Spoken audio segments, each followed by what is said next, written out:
the house, a split level home, and I was putting the flue back together, and then an aftershock hit, and I was just like, that's it, I'm out of here, as I didn't want to get buried under a house. And I left and went to the mountains where my family lived and got out of town for about a week. Came back, but there was quite a bit of rebuilding. Of course, I don't know, I'm sure there were quite a bit of flue pipes and different things that had become disconnected, and actually for that very reason they changed and upgraded some of the codes of places in concealed places where flue pipes might be running that you can't see them and you have no idea whether they've come together or not, and had to now comply with new codes and mechanical codes and whatnot that were made. So yeah, there was plenty of work, but we in '92 is when I got laid off, so eventually things kind of calmed down and slowed down, and I kind of had to make a new path for myself. Okay. Yeah. So when you, I mean, you mentioned the reputation, but when you just think back on your time here and you hear George H. Wilson, what do you think of? I think of the camaraderie that George H. Wilson has. It really has been a family business, and because of that, everybody has different personalities in the family. There's Jim and Blue and Tom and whatnot, and so working with all of them was a different experience. But I always got the feeling that this is a family-run business. It's a big business, but it's family-run, and there was that high standard that was always visible to me, and I always appreciated. And I was always backed up by Tom or Blue or whoever. I can remember on that job I did in Monterey on refurbishing the church with copper roof. I didn't realize it, but they asked me to bid it, to give a number, not to be held by it, and I did. And I didn't realize that I was to let them know when I'd reached that number so that they could renegotiate. I just kept going because they kept asking me to do stuff.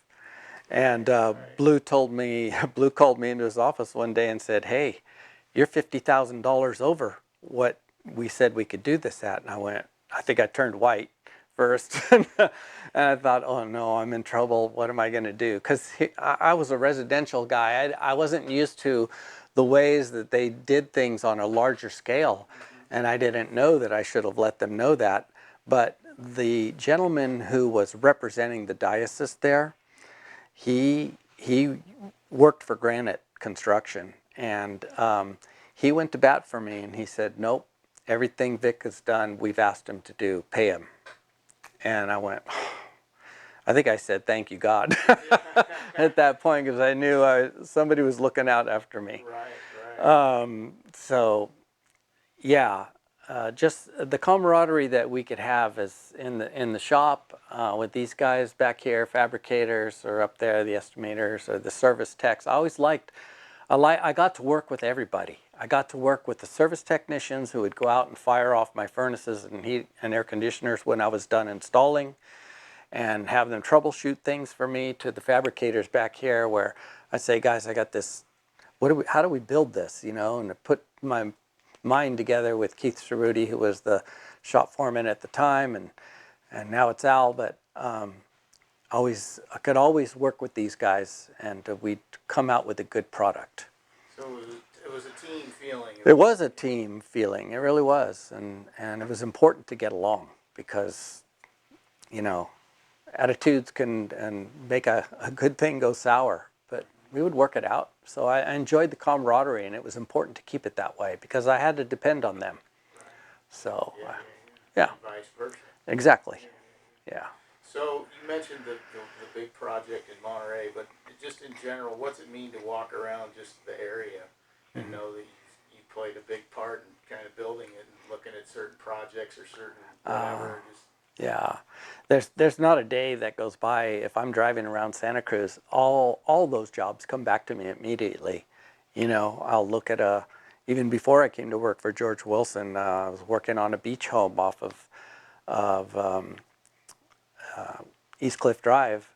And I can remember probably back in 1982 or 83 building this big copper stack that was part of the chimney, and it was probably 12 foot high on top of an already 2-story roof. And every time I go by there, I remember getting out on that roof with that stack and setting it up and just praying and hoping that the wind didn't catch it and knock it over before I had a chance to secure it. Right. You know, and it was an interesting kind of a fabrication as well to lay it out. And so as I'm driving around the town or the community, they all come back to me, all the jobs. And sometimes I point them out to people, for better or for worse. Yeah. Hey, I did that. Yeah, that's good. Yeah. Was there one in particular that you remember being really difficult that you had to somehow, just whether it was just the complexity of it itself or a deadline or a, I mean, you mentioned 82, obviously the flood. I mean, Yeah.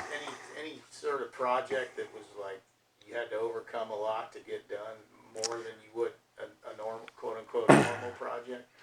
I would say it's my job was very relational. As an estimator and project manager, it was relational to the people that I was bidding a project for, and it was also to the people that were either working under me. I think the hardest things, everything, I put my heart into everything. So, and never, I try to do it all the way, best foot forward, because it was important to me anyway to walk away from a job knowing I did the best I could do. So I liked meeting people, finding out what their needs are. What do you want? What do you want this heater to do for you? How do you want this air conditioning to serve you? What's your idea for this copper, grid? How do you want that to look? And I liked drawing out their needs, and then I would try to suggest from my own experience what might be the best solution. But the hardest things were when I came at an impasse maybe with a client, a customer, that it goes with the territory, but it really affected me because I just don't believe in cutting corners, or I believe in treating people right, that they deserve to be respected and dealt with in an honest way. And there were times when I had to kind of go with the flow with a difficult client. I got accused sometimes of damaging somebody's property, and it wasn't true. And I can remember one client, won't mention names, but we were accused of ripping wallpaper. And I had just gotten back from vacation. I set the job up and I said, okay, let me talk to my guys. I'll find out who was out there. And immediately the customer came back and said, so you're saying you're not going to do anything about it? You saying that I'm lying? Are you saying I'm lying? And I'm like, whoa, wait. No, just give me the decency of talking to my crew so I can find out. And I literally could not get off the phone. This person was like a pit bull and accusing me at every turn. And I finally this little voice just said, just let her talk. Just let her talk. And I was just quiet. Finally, she ran out of steam.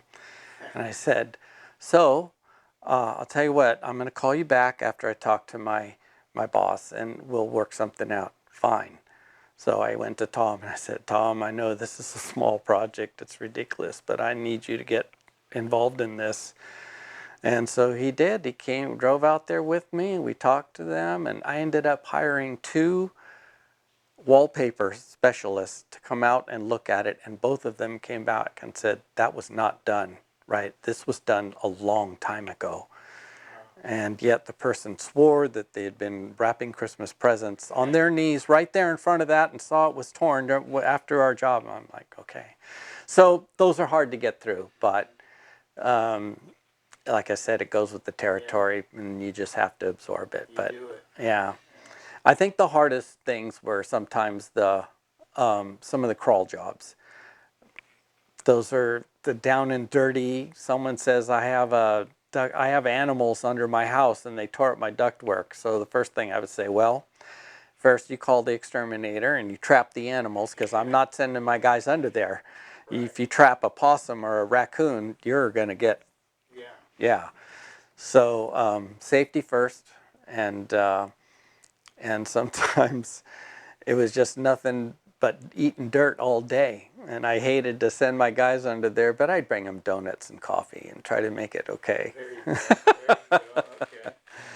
What are you most proud of when you look back at your time Here,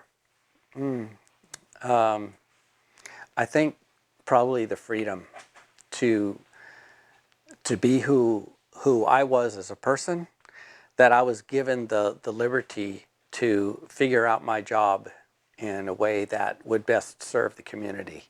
And Tom, especially, I worked with Tom closely more than anybody. And he was happy to let me run with something. And very often we had to design things that worked together with the client. And I was very happy to have the freedom to do that, because it's not fun to be micromanaged, you know. But I was always believed in here. So that made me feel good about myself and gave me confidence to like go for it and be my own person. And I think once Tom and Blue had a feel, and Jim, that he's all right, he'll do a good job. He's going to do the best he can, and even if he blows it, we've got his back. You know, we'll make it right. That was the best feeling in the world. How could you not thrive in that kind of a situation and that kind